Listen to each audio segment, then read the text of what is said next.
Praise the lord. మన ప్రభును మన రక్షకుడైన యేసుక్రీస్తు వారి ఉన్నతమైన నామంలో మీ అందరికీ మా హృదయపూర్వక వందనములు.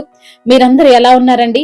దేవుని యొక్క కృపలో మీరు వర్ధిల్లుతున్నారని మరి మిమ్ములను బట్టి మేము ఎంతగానో దేవుణ్ణి స్తుతిస్తున్నాం. మీ నిమిత్తము మానక అనుదినము ప్రార్థన చేస్తున్నాం. ఈ రోజున కూడా ఒక చక్కని వాగ్దానము చేత దేవాతి దేవుడు మనందరినీ బలపరచడానికి ఇష్టపడుతున్నాడు. ఆ యొక్క వాగ్దానాన్ని మనము ధ్యానించుకుందాం. దేవుని యొక్క మాట మనము అనుదినము వినడం వలన మనకు విశ్వాసం కలుగుతుంది. దేవుని మాట మనల్ని నిలవబెడుతుంది. దేవుని మాట మనకు ధైర్యాన్ని ఇస్తుంది, బలాన్ని ఇస్తుంది. కాబట్టి ప్రతిరోజు మానకుండా దేవుని యొక్క లేఖనాన్ని మనం విందాం. దేవుని నుంచి వచ్చే ఆశీర్వాదాలను మనం పొందుకుందాం. మరి ఈ రోజున ఆలస్యం చేయకుండా దేవుని యొక్క లేఖనాన్ని మనం ధ్యానం చేసుకుందాం. కీర్తనల గ్రంథము 59వ కీర్తన 17వ వచనాన్ని చదువుకుందాం. దేవుడు నాకు ఎత్తైన కోటగాను కృపగలిగిన దేవుడుగాను ఉన్నాడు. నా బలమా నిన్నే కీర్తించెదను. హల్లెలూయా. ఇక్కడ భక్తుడు కీర్తిస్తున్నాడు.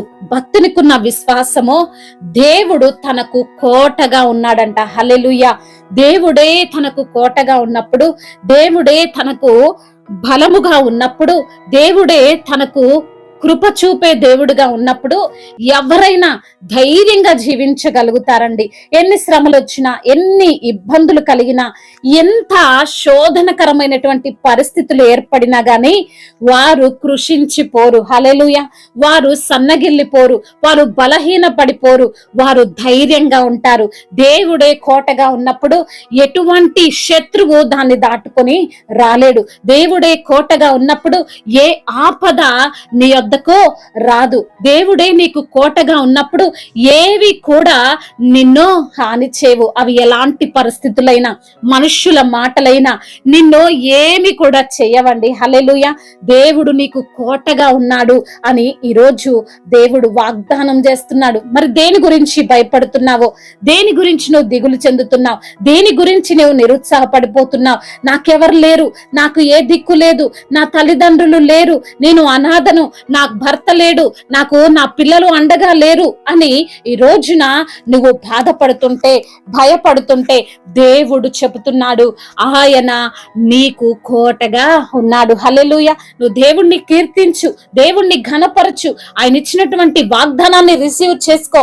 ప్రభువా, నేను ఒక్కదాన్నే అని బాధపడుతుంటే నువ్వు నాకు ఈ రోజున వాగ్దానము చేత నన్ను బలపరిచావయ్యా, అందును బట్టి నీకు స్తోత్రాలని దేవుణ్ణి కీర్తించే వ్యక్తిగా నీవు ఉండాలని దేవాతి దేవుడు మరి ఈ రోజున నేను ధైర్యపరుస్తున్నాడు. అంత మాత్రమే కాకుండా కృప కలిగిన దేవుడుగా ఉన్నాడు. హల్లెలూయా. అందరూ చూపే కృప కొద్ది కాలమే ఉంటుంది. కానీ మన దేవుడికి ఉన్నటువంటి ఆ మంచి లక్షణం ఏంటంటే మనని ఎడతెగక తన యొక్క కృప చేత ఆయన జ్ఞాపకం చేసుకుంటున్నాడు. శాశ్వతమైనటువంటి కృప చేత ఆయన మనల్ని కాపాడుతున్నాడు. హల్లెలూయా. దేవుని యొక్క కృప, ఆయన యొక్క కనికరము మన పైన ఉంటే మనల్ని ఎప్పుడు కూడా ఆయన విడిచిపెట్టడు. హల్లెలూయా. ఆయన మన పైన తన కృపను చూపించడం వలనే మనం ఈ రోజున జీవిస్తున్నామని మరి భక్తుడు కీర్తిస్తున్నాడండి. అందుకే ఏమంటున్నాడు? నా బలమా నిన్ను నేను కీర్తిస్తున్నాను. మరి దేవుడు ఎత్తైన కోటగాను, మరి కృప చూపే దేవుడుగాను మనకు బలముగా ఉంటానని ఈ రోజున వాగ్దానం చేస్తున్నాడు. ఆయన మనకు బలం, ఆయన మనకు ధైర్యం, ఆయన మనకు అండగా ఉంటానని ఈరోజు తన యొక్క వాక్కును నీకు వినిపిస్తున్నాడు. దేని గురించి చింతపడమాకు, దేని గురించి కృంగిపోవద్దు, ఎవరో ఏదో చేస్తారని బలహీన పడిపోవద్దు, ఏదో వచ్చిన అనారోగ్యం నన్ను ఏం చేస్తుందో అని నీవు నిరుత్సాహపడిపోవద్దు. ఏ శత్రువుని యొద్దకు రాడు. ఆయన నీకు కోటగా ఉన్నాడు, ఆయన నీకు బలముగా ఉన్నాడు, ఆయన నీపైన కృప చూపే దేవుడుగా ఉన్నాడు. కాబట్టి ధైర్యముగా దేవుని స్తుతించు, ఆయన్ని కీర్తించు, ఆయన నామాన్ని ఘనపరిచే వ్యక్తివిగా నీవు ఉండాలని దేవాతి దేవుడు దేవుడు ఈ రోజున తన యొక్క లేఖనాన్ని నీకు వినిపిస్తున్నాడు, వాగ్దానం చేస్తున్నాడు. నీకు నేనున్నాను, నువ్వు కృంగిపోవద్దు, నువ్వు బలహీన పడిపోవద్దు, నీకు నేనున్నానన్న ధైర్యాన్ని దేవాతి దేవుడు మనకు అనుగ్రహిస్తున్నాడు. దేవుడు ఈ మాటలను దీవించునుగాక. ప్రార్థన. మహాశక్తి సంపన్నుడా, మహోన్నతుడా, కృపా కనికరములు కలిగిన దేవానికి వందనాలు, స్తోత్రాలయ్యా. అవును ప్రభా, మాకు ఎత్తైన కోటగా నీవున్నావు. మాకు మమ్మల్ని ఆదుకునే వారెవరు లేరు, మమ్మల్ని రక్షించే వారెవరు లేరు అయ్యా. మమ్మల్ని తండ్రి సంతోషింపజేసే వారు ఎవరు లేరు. మీరే మాకు ఎత్తైన కోటగా ఉండి మమ్మల్ని కాపాడుతున్నందుకు, సంరక్షిస్తున్నందుకు, మీ కృప చేత మమ్మల్ని తండ్రి జ్ఞాపకము చేసుకుంటున్నందుకు, మాకు బలమై ఉన్నందుకు మీకు స్తోత్రాలు చెల్లిస్తున్నాం. అనారోగ్యముతో బాధపడుతున్న ప్రతి బిడ్డకి యేసు నామములో అయా స్వస్థతను అనుగ్రహించండి ప్రభా.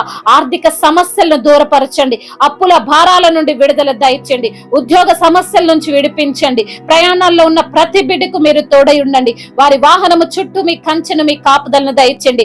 ఇచ్చిన వాగ్దానాన్ని వారి జీవితంలో నెరవేర్చమని వేడుకుంటూ యేసు నామములో ఈ ప్రార్థనను అడిగి వేడుకొని పొందుకొని ఉన్నాము మా ప్రియ పరలోకపు తండ్రి. ఆమేన్. దేవుడు మిమ్మల్ని బహుగా దీవించి ఫలింప చేయునుగాక.